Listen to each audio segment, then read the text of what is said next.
Have you ever noticed how some public issues are widely acknowledged, officially documented, and yet still strangely difficult to follow? It's not about secrets, not in the conspiratorial sense, but rather about the sheer weight and deliberate pace of institutional processes. It's about how information, even when released, often comes in fragments, over years, across different agencies, and through a language that isn't always immediately accessible to the public. These aren't tales of hidden truths, but of unfolding procedures, of official acknowledgments that slowly build, piece by procedural piece, into a narrative that remains, even after years, curiously incomplete. Today, we're going to slowly unpack one of the most publicly discussed processes in the United States, and yet one that remains procedurally difficult to trace. It's a story not of a single event, but of a multi-year institutional effort to understand, report on, and account for phenomena often referred to in official parlance as unidentified aerial phenomena, or more recently, unidentified anomalous phenomena. What makes this particular narrative compelling is the way it has moved from the fringes of public discourse into congressional hearing rooms, Pentagon briefings, and the highly structured framework of national defense legislation. The public journey of this issue began to accelerate around 2017, when a series of unclassified videos depicting what the Navy pilots described as fast-moving, unidentifiable objects were acknowledged by the Department of Defense. These videos, often referred to as fly-rone, gimbal, and GOFASD, had circulated for some time, but their official authentication by the Pentagon in 2020 marked a significant procedural shift. This wasn't a sudden reveal. It was a slow, deliberate acknowledgement that these visual records were indeed authentic and remained, from an official standpoint, unexplained. The initial public curiosity was immense, but the institutional response was, as one might expect, measured and cautious, rooted in the language of national security and unknown airspace incursions. This public acknowledgement was followed in 2020 by the formal establishment of the Unidentified Aerial Phenomena Task Force, or UAPTF, within the U.S. Navy. This was a crucial procedural step. It signaled that the Department of Defense and the intelligence community were consolidating efforts to detect, analyze, and catalog UAPs, and to gain insight into the nature and origins of UAPs. The language used was specific. The task force aimed to understand and mitigate any potential threats posed by these phenomena. The establishment of UAPTF was not a declaration of discovery, but rather the formalization of an existing, yet previously obscured, investigatory posture. It was an internal restructuring, made public, that suggested a more coordinated approach was being taken. Then came the Congressional directives. In December 2020, as part of the Intelligence Authorization Act for fiscal year 2021, the Senate Intelligence Committee included a provision requiring the Director of National Intelligence, in consultation with the Secretary of Defense, to submit a report on UAPs to Congress. This mandated report, delivered in June 2021, was significant. Titled Preliminary Assessment, Unidentified Aerial Phenomena, it provided an unclassified summary of 144 UAP reports received from U.S. government personnel between 2004 and 2021.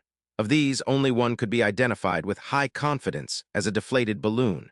The remaining 143 cases remained unresolved, categorized largely as other. The report itself, while providing the first official, unclassified government overview of UAP data, was equally notable for what it didn't say. It highlighted data collection challenges, reporting inconsistencies, and the need for standardized reporting. It didn't offer conclusions about the nature or origins of the phenomena, instead emphasizing the limited data. It felt like a significant step forward, offering a tangible, publicly available document. Yet it left the public with more questions about how these reports were being analyzed and what the procedural next steps would be. The clarity it offered was primarily about the existence of the problem, not its resolution. Following this, the institutional framework continued to evolve. The National Defense Authorization Act, NDAA, for fiscal year 2022 included several provisions that built upon previous efforts. Crucially, it established the All-Domain Anomaly Resolution Office, or AARO, within the Department of Defense. AARO superseded the UAPTF, expanding its mandate from aerial to all-domain, reflecting a recognition that these phenomena might manifest across land, sea, air, and even space. This rebranding and expansion were procedural markers, indicating a broader, more integrated approach to data collection and analysis, and explicitly directing AARO to synchronize UAP-related efforts across the U.S. government. The NDAA also introduced new terminology, shifting from unidentified aerial phenomena to unidentified anomalous phenomena. This seemingly subtle linguistic change was a procedural signal.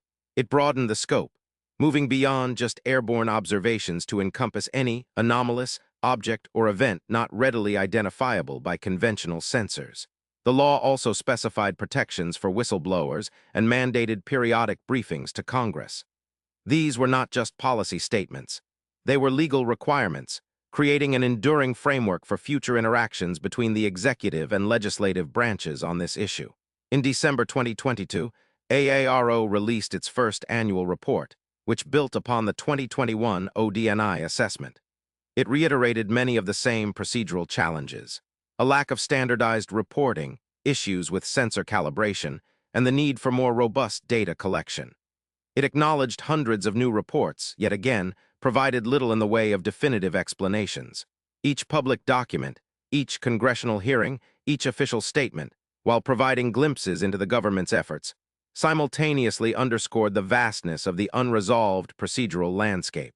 We were repeatedly given glimpses through the institutional curtain: a formal office, a preliminary report, an expanded mandate, each time feeling closer to an understanding, only for the next procedural step to reveal new layers of complexity or a need for further data. Most recently, the NDAA for fiscal year 2023 further refined these requirements, including provisions for a historical review of UAP-related government records and the establishment of a secure mechanism for reporting UAP sightings and associated information. This demonstrated Congress's continued, proactive role in shaping the bureaucratic machinery handling this subject.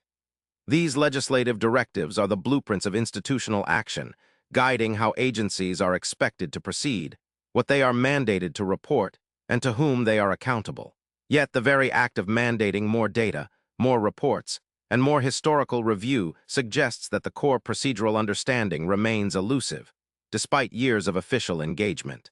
The story of UAP disclosure in the United States is a slow-motion study in how institutions grapple with the unexplained within a framework of national security, scientific inquiry, and public interest. It's a narrative built upon a gradual accumulation of official acknowledgments, legislative directives, and the cautious release of highly qualified information. From initial media reports to the establishment of dedicated government offices, from preliminary assessments to annual reports, the procedural journey has been marked by repeated moments where clarity seems imminent, only for the next document or hearing to reveal how much remains undefined, how many questions still hover around the boundaries of official knowledge. The system is working, but it's working with the deliberate, careful pace of complex institutional machinery. Maybe that's what makes these stories worth returning to. We'll continue exploring them together. I'll see you in the next video.